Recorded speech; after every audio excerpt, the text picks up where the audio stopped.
The moment the heavy oak doors of the Grand Plaza Hotel ballroom swung open and I stepped inside with Heidi's hand firmly in mine, the entire 10th-year class reunion seemed to freeze mid-sentence.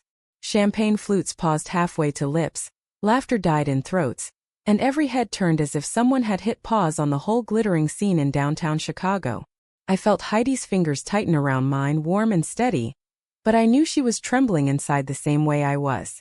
For 10 years these people had known me as Judith Hayes, the straight-A overachiever who dated the quarterback in senior year, and then vanished into a high-powered marketing career. Tonight I was about to rewrite every memory they had of me in one single breath. I lifted my chin and smiled the same confident smile I used in boardrooms. "Hey everyone, sorry we're a little late.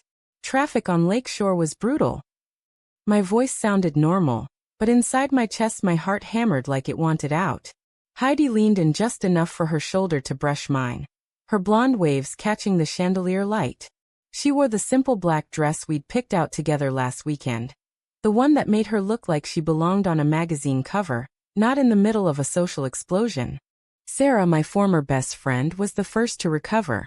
She stood up from the round table where 5 couples already sat, her husband Mike's arm draped possessively over her chair. "Judith? Oh my God, it's really you. And who's this?" Her eyes flicked to our joined hands, then back to my face, confusion blooming into something sharper. "This is Heidi," I said, squeezing my wife's fingers once for courage. "My wife." The word landed like a glass shattering on marble. Someone's fork clattered. Mike's mouth actually fell open. Across the table, Lauren and her husband exchanged a look that screamed they were already drafting the group chat update. I kept my smile locked in place while the silence stretched, thick and electric. Heidi's thumb traced a tiny circle on the back of my hand, the only signal that she was right there with me, that we had practiced this moment in our apartment 100 times and still weren't ready for the real thing. I pulled out a chair for Heidi and sat beside her, forcing the circle to make room. "So catch me up. Who's got kids now? Who's still in Chicago?" Small talk, the universal shield. But every answer came clipped, every laugh a little too loud. I could feel the questions piling up behind their polite smiles. "When? How? Why didn't you tell us?" The air grew heavier with every passing minute, and I knew this was only the opening act. Because outside these gilded walls, phones were already glowing. One quick story on Instagram and our quiet life would never be quiet again. Heidi caught my eye, her blue gaze steady and full of love, and I realized with a jolt that no matter what happened next, I would never regret walking in here with her tonight. The real storm was just beginning. Sarah finally leaned forward, voice low. "Judith, I had no idea. You never said anything in any of the emails." Her tone wasn't cruel, just stunned, but I heard the undercurrent of betrayal. I had kept the biggest part of myself hidden from the people who once knew me best. Heidi's hand never left mine under the tablecloth, a silent promise that we were in this together. I took a slow breath and started answering the questions that were about to pour out, because tonight was no longer about reminiscing over yearbook photos. Tonight was the night the truth stepped into the light, and nothing would ever be the same. The appetizers arrived, but nobody touched their plates. Conversations splintered into awkward clusters while eyes kept drifting back to us. I told the short version. We met at a marketing conference in San Francisco 3 years ago. Heidi was a graphic designer for the same client. Sparks flew over late-night storyboards, and 6 months later we were married in a small ceremony in Portland with only 2 witnesses and a very understanding officiant. No big announcement, no drama, just us. Until now. Heidi added softly. We wanted to tell people in our own time. Tonight felt right. Her voice was calm, but I knew her well enough to hear the tremor underneath. She had left her conservative family in Minnesota years ago. This kind of spotlight was exactly what she had feared. I squeezed her hand again, trying to pour every ounce of reassurance into that touch. Around us, phones were discreetly disappearing under napkins. I could almost hear the notifications pinging already. By the time the main course came, the tension had thickened into something almost tangible. Lauren's husband cleared his throat and asked the question everyone was dying to ask. "So does your family know?" He meant my family back in Texas, the same one that still sent Christmas cards with Bible verses on them. I met his gaze evenly. "Not yet. But they will soon enough." The table went quiet again. I could see the calculations happening behind their eyes. How fast could this story travel? How would it affect their own carefully curated lives? How much gossip would they be able to share before Monday morning? Heidi leaned close and whispered in my ear, "We can leave if you want." Her breath was warm against my skin, and for a second I considered it. We could slip out the side door, drive home to our quiet apartment overlooking the lake, and pretend this night never happened. But I had spent years building a career on honesty and advertising campaigns. Hiding the most honest thing in my life suddenly felt impossible. I shook my head and kissed her temple lightly, right there in front of everyone. "We're staying." That small kiss was the spark. Sarah's phone lit up on the table, a notification from Instagram.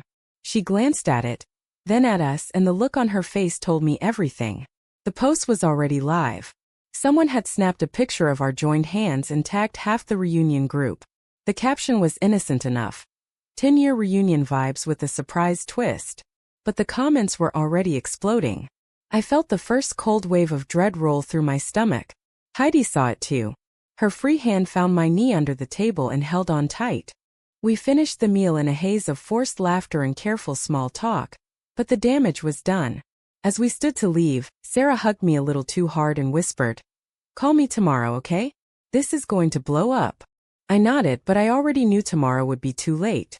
Outside on the marble steps of the Grand Plaza, the night air hit us like a slap. Heidi turned to me, her eyes shining with unshed tears and fierce love. "Whatever comes next, we face it together." I pulled her into my arms right there under the streetlights, the city humming around us, and kissed her the way I had wanted to all night, long and deep and unafraid. In that moment I believed her. I had no idea how many times I would have to choose between protecting her and protecting everything else I had built. The next morning our apartment filled with the relentless buzz of notifications before the coffee even finished brewing. I stood at the kitchen island in my robe, staring at the screen while Heidi paced behind me. Sarah's innocent Instagram post had been screenshotted, reposted, and within 6 hours it had reached the marketing circles I worked in at Apex Media. My boss Richard had already texted twice. "Need to talk. Office at 9. The third text was from my mother in Texas. "Judith Marie, call me immediately. Pastor just showed me something on Facebook." I closed my eyes and counted to 10. Heidi stopped pacing long enough to wrap her arms around my waist from behind. "We knew this could happen," she murmured against my shoulder. Her voice was steady, but I felt the tremor in her hands. At the office the atmosphere was arctic. Colleagues who usually greeted me with high fives now offered tight smiles and sudden urgent phone calls. Richard closed his door behind us and didn't waste time. "The client meeting with Harlan Pharmaceuticals is in 3 days. They're a family values company, Judith. Their last campaign pulled because the spokesperson came out as gay. Now this." He slid his tablet across the desk. The headline on a local lifestyle blog read, "Chicago marketing exec stuns reunion with same-sex wife." The photo was grainy but unmistakable. Heidi and I kissing on the steps. "Fix it," he said, "or we're pulling you from the account. And the promotion you've been chasing? It's on hold until the optics improve." I left the office feeling like I had been punched. The promotion had been my goal for 2 years. VP of Creative Strategy, the corner office, the salary that would finally let us buy the house in Evanston we'd been dreaming about. Heidi met me at a quiet coffee shop near the river. When I told her, she didn't cry. She just reached across the table and took both my hands. "Then quit," she said simply. "We'll figure it out. My freelance work is steady, and you can start your own agency." The words were brave, but I saw the fear in her eyes. She had watched her own mother lose everything in a messy divorce. The thought of financial instability terrified her more than any headline. That afternoon my phone rang with a Texas area code. My father's voice was clipped. "Your mother is beside herself. The church ladies are calling. Is this some kind of phase?" I gripped the phone until my knuckles whitened. "No, Dad. Heidi is my wife. This isn't going away." He sighed the way he always did when I disappointed him, long and heavy. "We love you, Judith, but we can't support this lifestyle. Not publicly. If you want to come home for Christmas, come alone." The line went dead. I stared at the blank screen until Heidi gently pried the phone from my fingers and pulled me into her lap on the couch. She didn't say anything. She just held me while the reality sank in. My family, the one constant I thought I could always fall back on, had drawn a line in the sand. By evening, the local news had picked up the story. A reporter I had worked with on a charity campaign called asking for comment. I declined, but the damage was rolling forward like a freight train. Heidi's freelance clients started checking in with concerned emails. One even canceled a project citing brand alignment issues. We sat on the balcony watching the city lights flicker on, sharing a single glass of wine, and for the first time I wondered if I had been selfish bringing her to the reunion at all. She read my mind the way she always could. "Stop. I'm proud of you. I'm proud of us." Her kiss tasted like Cabernet uncertainty, and for a few precious minutes the world shrank to just the two of us. The next morning brought the first real blow. Apex Media's biggest client, Harlan Pharmaceuticals, emailed Richard directly. They were reevaluating the partnership, unless the public image concerns were addressed immediately. Richard forwarded it to me with 3 words. "Your move, Hayes." I stared at the email until the letters blurred. Heidi was in the next room editing photos for a client who still hadn't canceled. If I lost this account, half the department could be laid off. Lives I had no right to gamble were suddenly on the table. I walked into the living room and found her humming softly while she worked. She looked up and smiled, that smile that had made me fall in love in the first place. In that moment I knew I had to choose. Protect the career I had bled for, or protect the woman who had given me a life worth living. The decision felt like standing on the edge of a cliff with the wind at my back. 3 days later I stood in the conference room at Harlan Pharmaceuticals wearing the navy power suit that usually made me feel invincible. The room was full of men in expensive ties who refused to meet my eyes. Richard sat beside me, jaw tight. The presentation I had spent weeks perfecting suddenly felt hollow.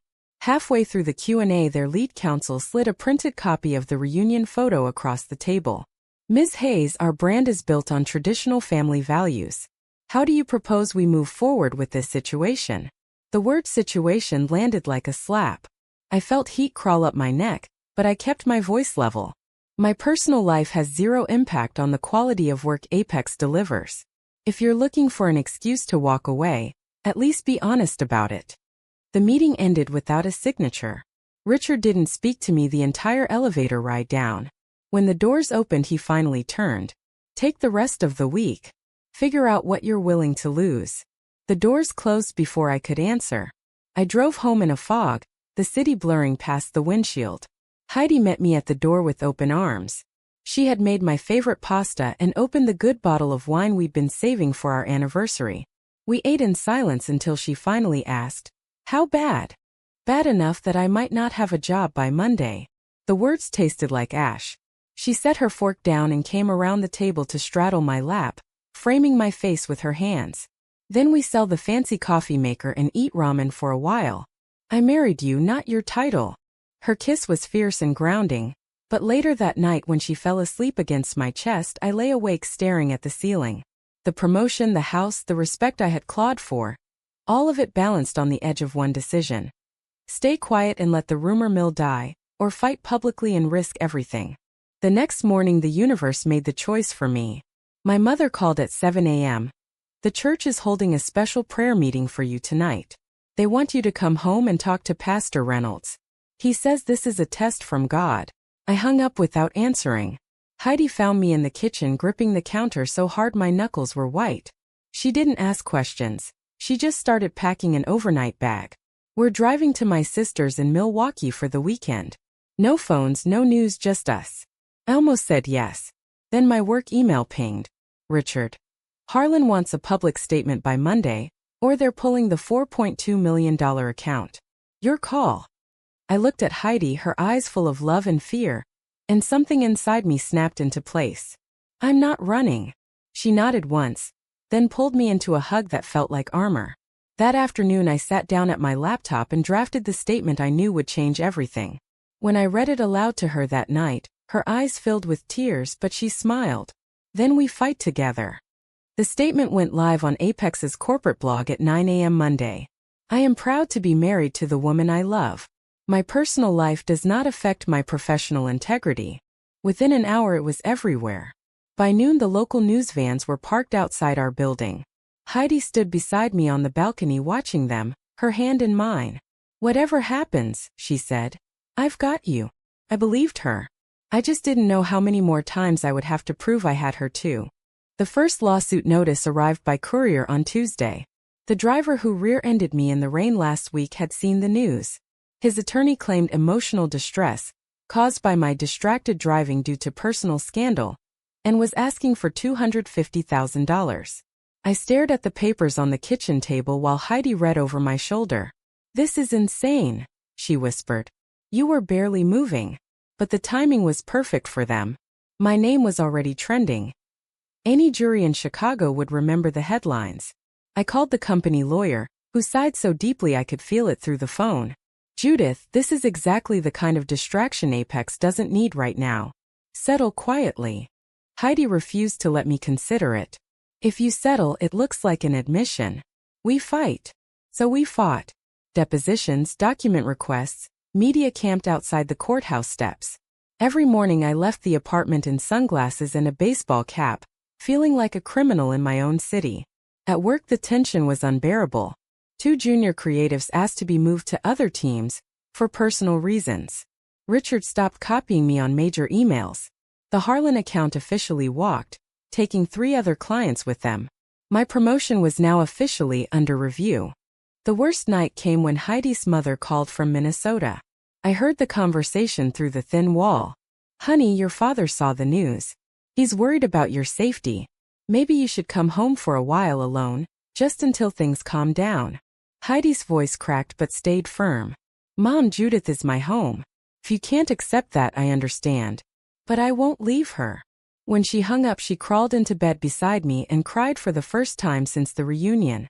I held her until the sobs stopped, feeling every tear like a knife. This was the price of my courage, watching the woman I loved lose pieces of her family because of me.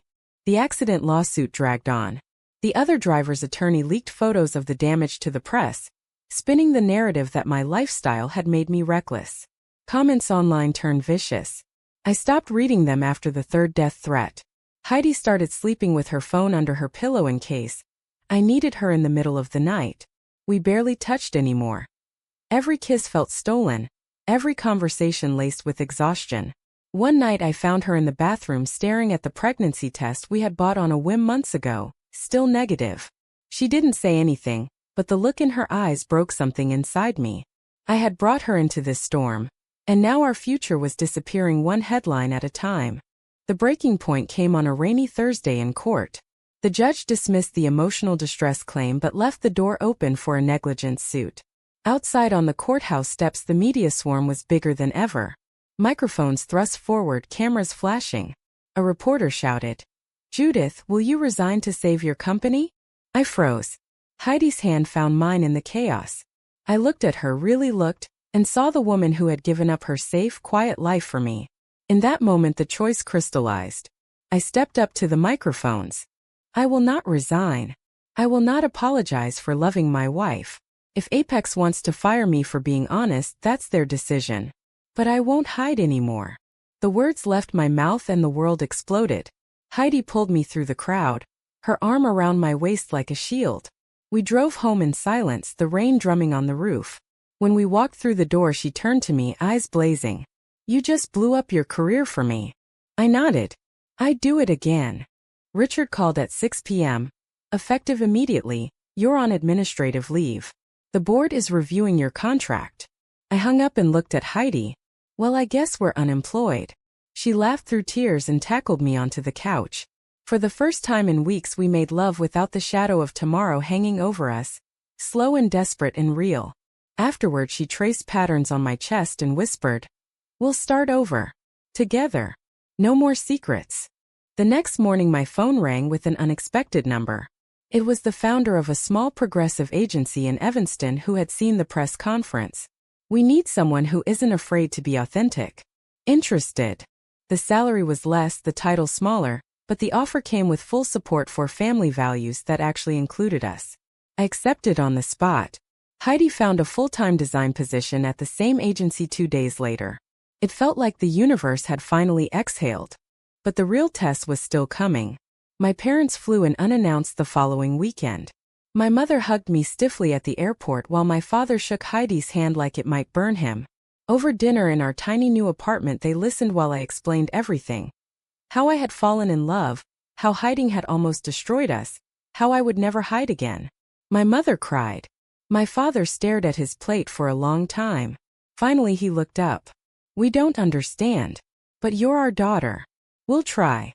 It wasn't acceptance, not yet, but it was a crack in the wall. Heidi squeezed my knee under the table, and I felt the first real hope in months. 6 months later I stood on the balcony of our new townhouse in Evanston watching the sun set over the lake. The agency was thriving. The progressive clients had doubled our revenue. Heidi's design work was winning awards. My parents had visited twice and even asked to see photos of our wedding. The lawsuit had settled quietly for a fraction of the original demand after the judge saw the dashcam footage proving I wasn't at fault. The media had moved on to the next scandal. Life had settled into a rhythm that felt almost normal again. Heidi stepped outside and wrapped her arms around me from behind, resting her chin on my shoulder. Penny for your thoughts? I turned in her arms and kissed her slowly, tasting the future on her lips. I was thinking about the reunion, about that first moment when I took your hand in front of everyone. She smiled against my mouth. Best decision you ever made. I pulled back just enough to look into her eyes.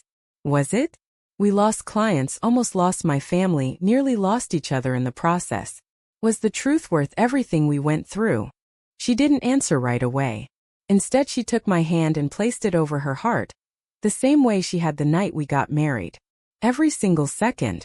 Because now the whole world knows who I am, your wife. And no one can ever take that away. The sun dipped below the horizon, painting the sky in shades of pink and gold. I kissed her again, deeper this time, feeling the weight of every hard choice lift off my shoulders. We had survived the storm, not unscathed but stronger. Standing there with the woman I loved more than anything, I realized the answer didn't matter anymore. The only thing that mattered was that we had chosen each other again and again, when the world tried to pull us apart. And that choice had been worth every single scar.